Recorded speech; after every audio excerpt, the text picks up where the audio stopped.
먹고 나서 설거지 손까지 식탁 위에 있는 그릇을 옮기지 않아요. 엄마의 건강을 위해서. 엄마가 운동을 좀 많이 해야 되니까. 이런 배려심은 아주 다르다. 그죠? 교실에서 이렇게 아이들과 수업을 하다 보면 막 쓰레기가 떨어져 있는데 쓰레기를 보지 않으려는 시력을 갖고 있어요. 외면하는 일이 되게 뛰어납니다. 나눠. 나 말고 다른 친구들이 할 수 있게 나눠주고 배려해주는 그런 거에 되게 뛰어난 아이들. 협력? 어떨까요? 애들이 협력. 잘하고 있죠? 네, 협력 잘하고 있어요. 아이들이 이렇게 수업 때 이렇게 할 때 보면 자기가 해야 될 역할과 옆에 친구들이 해야 될 역할에 대한 명확한 경계를 이해해요. 협력 시스템을 만들죠. 그래서 분배를 합니다. 타임 존중 잘하죠. 그래서 다른 사람을 존중하기 때문에 다른 사람의 삶에 간섭하지 않으려고 해요. 더군다나 친구들의 고민도 들어주지 않으려고 해요. 타임의 존중에 들어서 규칙 준수 잘하죠. 그죠? 지금 제가 잠깐 귀환양거리면서 얘기했는데 제가 이렇게 아이들에게 얘기하면 애들이 수경해져요. 확실히 힘들어요. 인성을 다 그런 건 아니에요. 애들이 착한 애들 많아요. 제가 얘기하는 거는 학교 전체 중학생들에서 한 5% 정도의 얘기를 한 거고 95%는 진짜 애들이 괜찮은 애들이 있죠. 근데 이거를 자기 안에 살아내려면 어떻게 해야 될까요? 자기 생활 속에서 구체적으로 그런 과정들이 있었나를 봐야 돼요. 그래서 개인적 경험 및 이를 통해 배우는 개인적 경험들을 찾아내야 돼요. 거기 부분에서.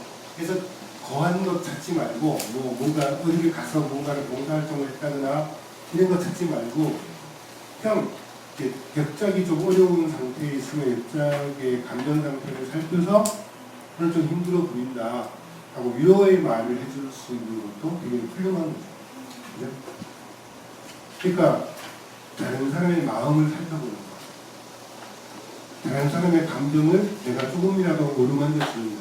이런 것들도 되게 중요한 인성의 측면에 들 수 있어요. 그래서 뭔가 이렇게 꼭 활동해서 도드라진 활동을 찾아내려고 하지 않아도 된다는 거죠. 그래서 이제 여기 크게 나누면 거기 보면 이 1번에서 자기 주도 학습 과정이 학교별로 좀 다르긴 한데 4개라고 나왔잖아요. 1번 항목에서 자기 주도 학습 과정을 20점 이렇게 해서 진짜 교과 공부를 어떻게 열심히 했냐라고 하는 부분을 써보는 건데요. 이 부분에서 여기 보면 교육 과정에서 동아리 활동이나 진로 체험, 꿈과 끼를 살리기 위한 활동이 경험을 포함해서 구체적으로 쓰는 게 무엇일까요? 목표를 설정하고 계획하고 학습하는 것들을 쓰는 거죠. 그죠? 그러니까 실제로 학생부에 기록되어 있는 어떤 구체적인 정량적인 것들을 끌어와서 해보는 게 좋습니다. 우리나라 학생들이 가장 취약한 과목이 수학이어서 애들이 여기에 수학을 많이 써요. 꼭 그들이 그럴 필요 없다. 특히 과학고 경제고에 지원하는 학생들은 내가 수학에 취약점이 있어서 이렇게 극복했다고 쓰지 않아야 돼요. 왜냐하면 영재고나 과학고 분이 수학 천재예요. 그러니까 내가 노력을 통해서 문제를 해결했다 그러면 걔는 고상까지 다 다녀야 돼요. 영재고나 과학고로 고상까지 다 다니는 애들은 보통 천재가 아니고 열심히 노력하는 애들이죠. 선행학습 열심히 해서. 보통 고2 때 다 졸업해요. 그래서 대학 들어가요. 천재들은 기본적으로. 제가 그 데이터를 보니까 10만 명 중에 2% 정도가 천재라고 하더군요. 보통 일반적으로. 그 부산에 영재 학교 있잖아요. 거기 오는 애들이 진짜 영재인 애들과 영재가 되고 싶어서 안달해서 들어온 애들이 두 종류가 있대요. 그럼 진짜 영재인 애들은 어떨까요? 안달해서 열심히 노력해서 들어온 애들과 게임을 하는 게임의 승부가 어떻게 날 것 같아요? 그래서 고2 정도가 됐을 고1까지 안 가요. 고1 됐을 때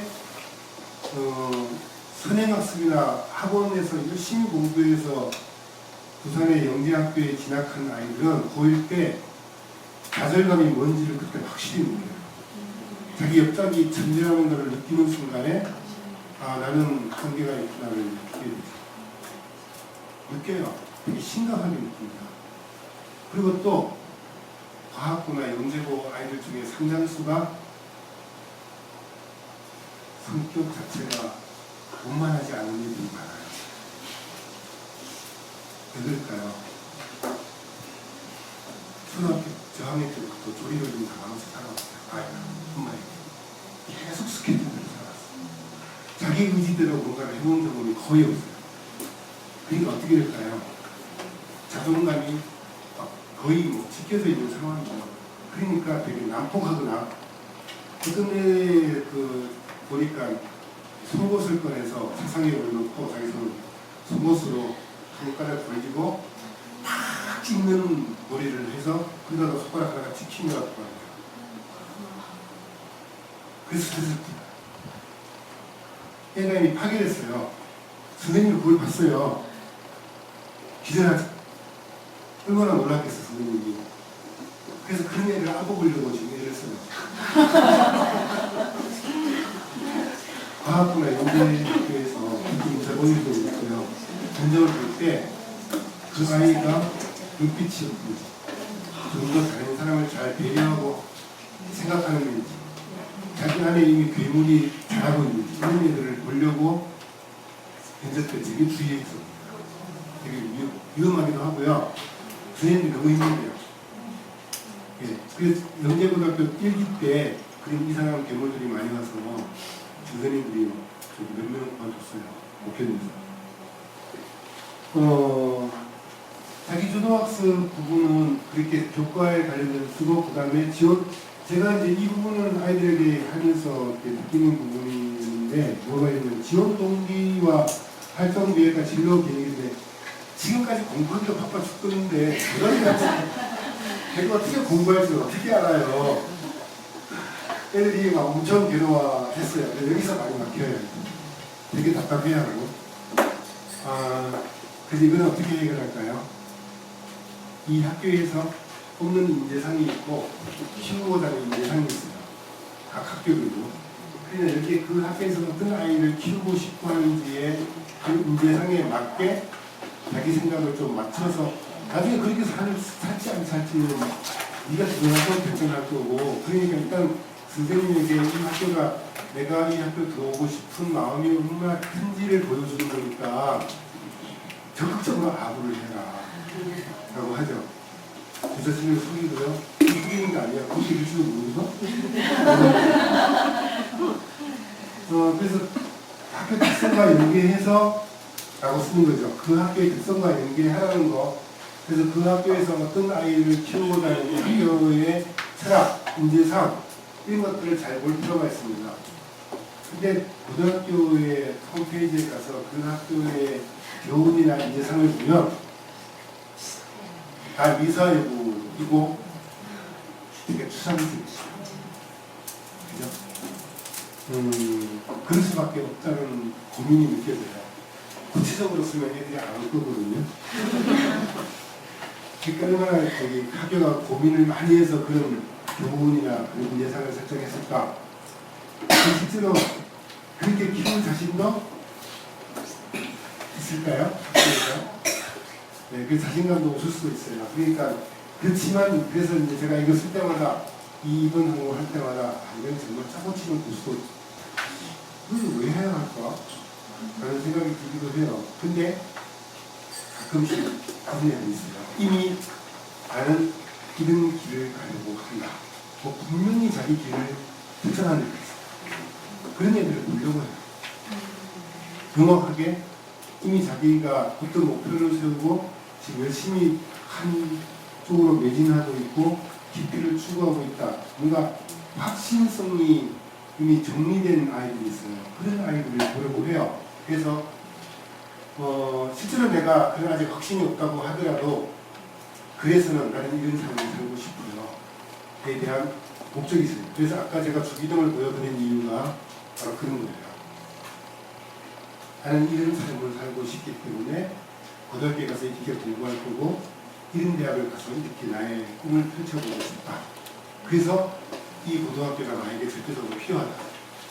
내가 성장할 수 있는 가장 최적화된 교육 프로그램과 그런 어떤 학교의 환경들을 갖추고 있기 때문에 내가 이 학교를 선택한 거다. 여기에 대한 초점을 맞춰볼 수가 있어요. 그런 식으로. 이해됐습니다. 네, 그래서 거짓말쓰라는 게 아니라 이 순간에 이 항목을 통해서 내가 정말 어떤 길을 가고 싶은지, 내가 어떤 뜻을 세워야 하는지 이런 것들을 진지하게 고민을 해보라는 거죠. 너무 이렇게 막 옹졸하게 이렇게 건물주가 되고 싶어요 하지 말고요. 네. 건물주가 되고 싶더라도 그 건물을 통해서 얼마큼 사회적으로 이렇게 공동서를 실천할 수 있는, 실현할 수 있는 그런 존재가 되겠다. 그런 쪽으로 좋겠죠.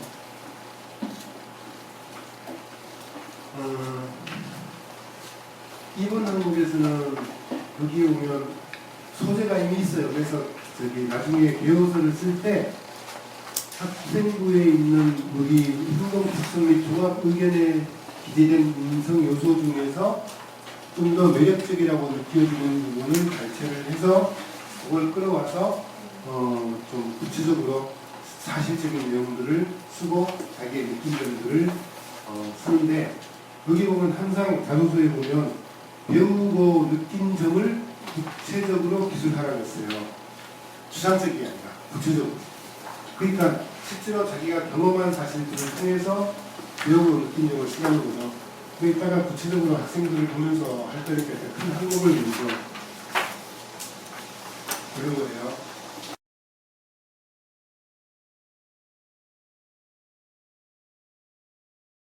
한국의 그 이화여고가 통과됐고 어디더라? 네? 중동고가 네. 이렇게 그리고 나머지 거의 그 해화동의 중동고 그 대부분 학교들이 다 떨어지는 게 피문고등학교가 자사고였어요.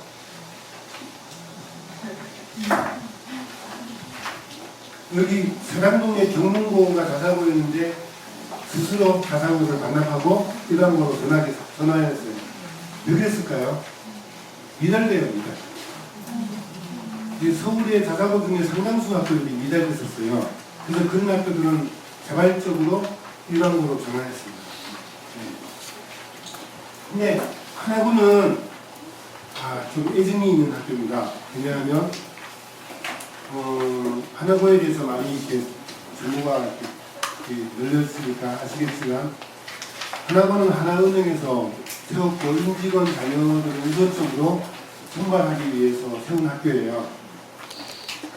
인천의 인천 제철고등학교 자사고도 인천 제철의 임직원 자녀를 우선적으로 뽑아요.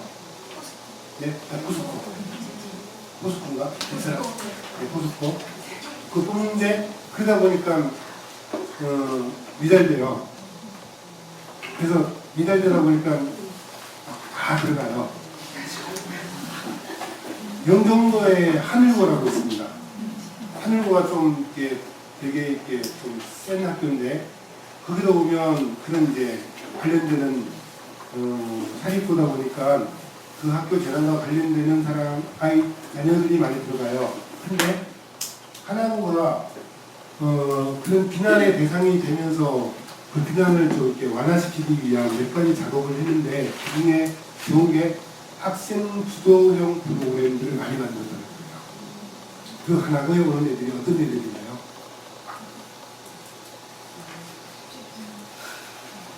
서울 시내에서는 전교 1등하는 거죠. 그리고 서울의 영웅국제중이나 영웅국제중이나 국제중학교 출신으로부터 강고를 받았어요.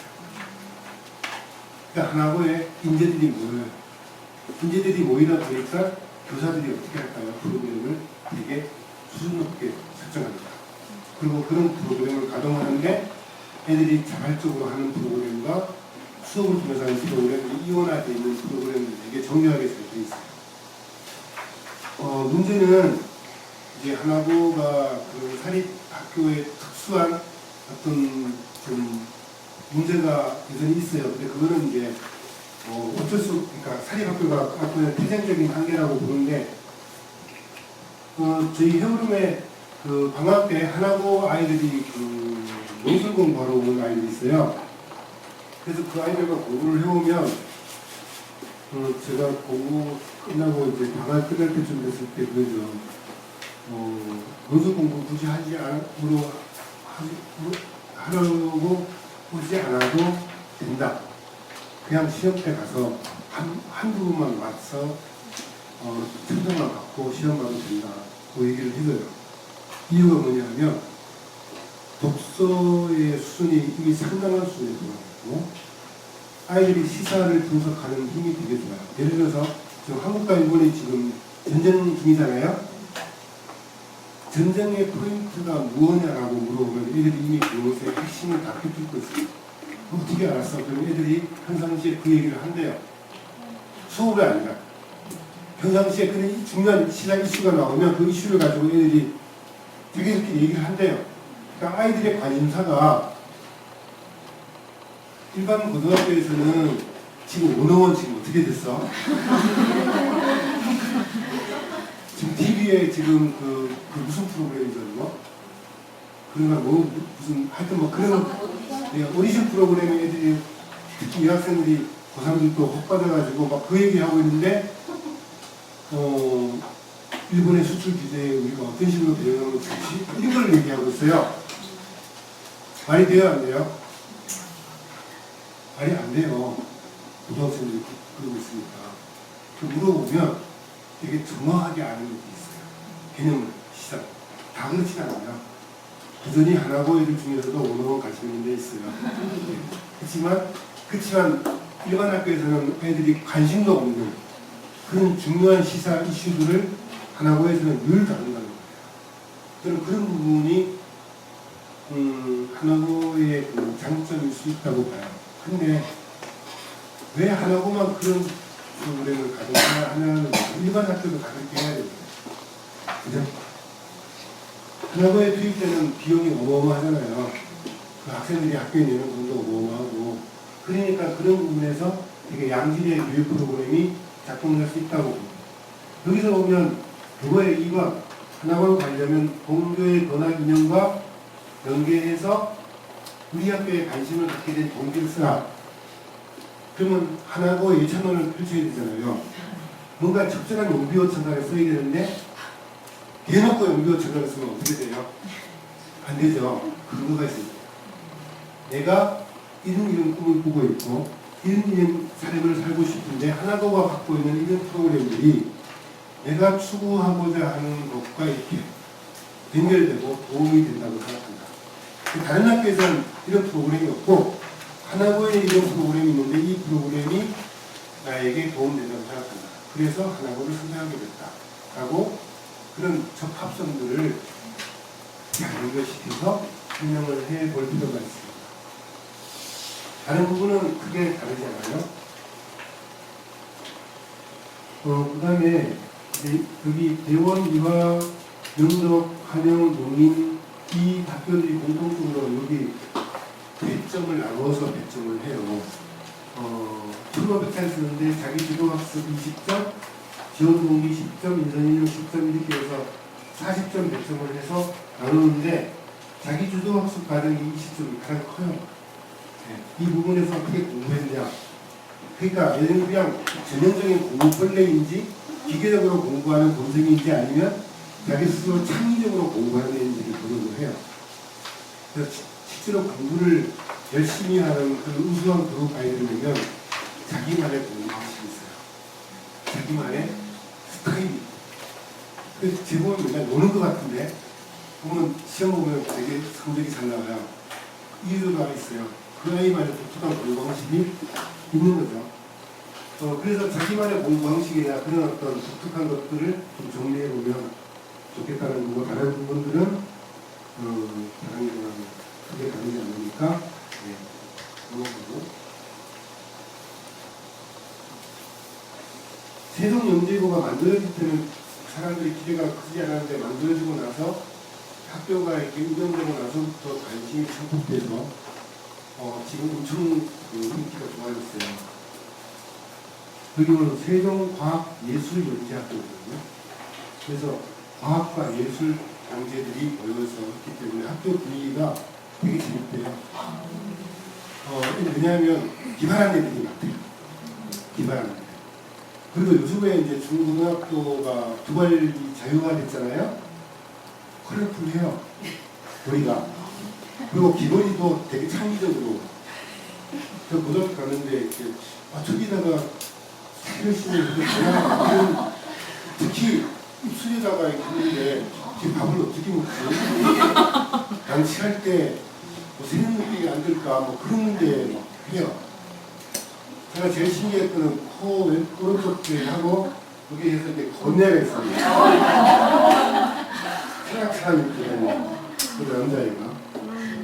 그래서 네. 근데 그때 그렇게 하고 싶은 거니까 해주게 두는 게 좋죠. 그러다가 불편하면 안 할 거고 나중에 이제 좀 더 커서 그때 사진 보면서 내가 왜 그랬었지? 이럴 때 있어요.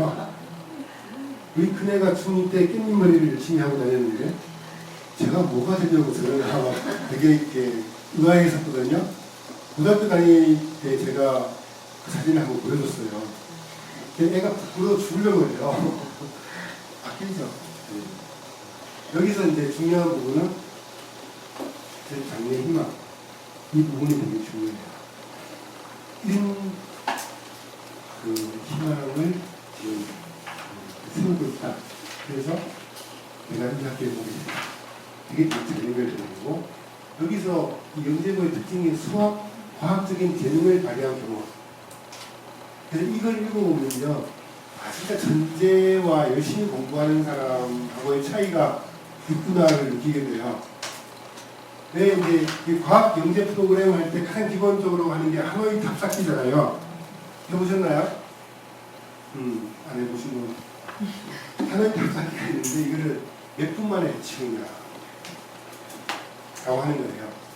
구조를 빨리 이해하고 다양한 구조에서 하노이 탑을 어떻게 구성해서 설계를 해서 쓰느냐를 할 때 영재들과 영재급 애들의 차이가 탁 드러나요. 그래서 이제 그들은 여기서 이 재능을 발휘한 경험들이 꼭 상받거나 이러지 않더라도 자기 스스로가 기획하고 설계를 해서 뭔가 얻어낸 성과들이 있다. 그런 부분들이 학생부에 기록된 게 있으면 그걸 중심으로 스토리텔링을 하면 좋겠죠. 그 다음에 여기 보면 지원자의 인문 예술적 소양 또는 문학적 역량을 보여주라 라고 하는 거예요. 중학생들에게 이걸 좀 하는 게 정말 말이 맞는 얘기인가.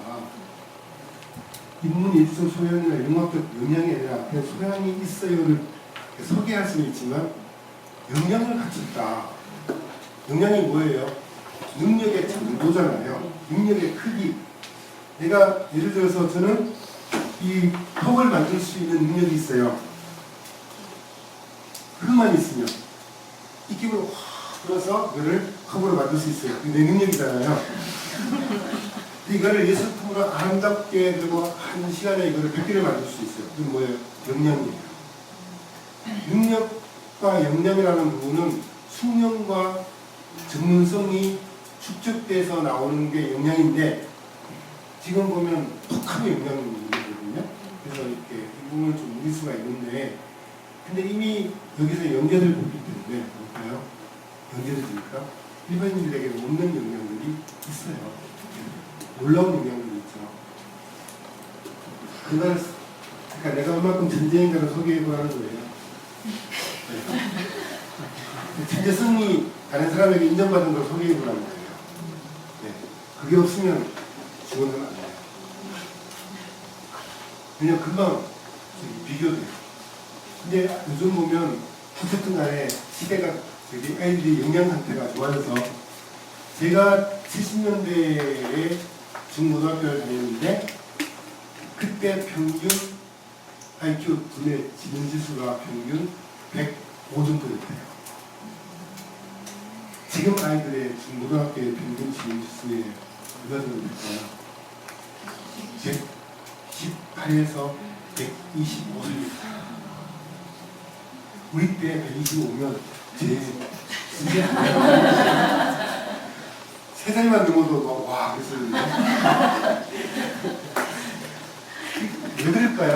영양 상태가 좋아서 그래요. 이 영양 상태가 좋기 때문에 두뇌의 활용의 어떤 그런 가능성은 점점점 높아졌고, 근데 이제 문제는 애들이 머리만 쓰고 몸을 안 써서 되게 기형적인 애들로 살아서 문제가 되지만, 네, 그래요. 그래서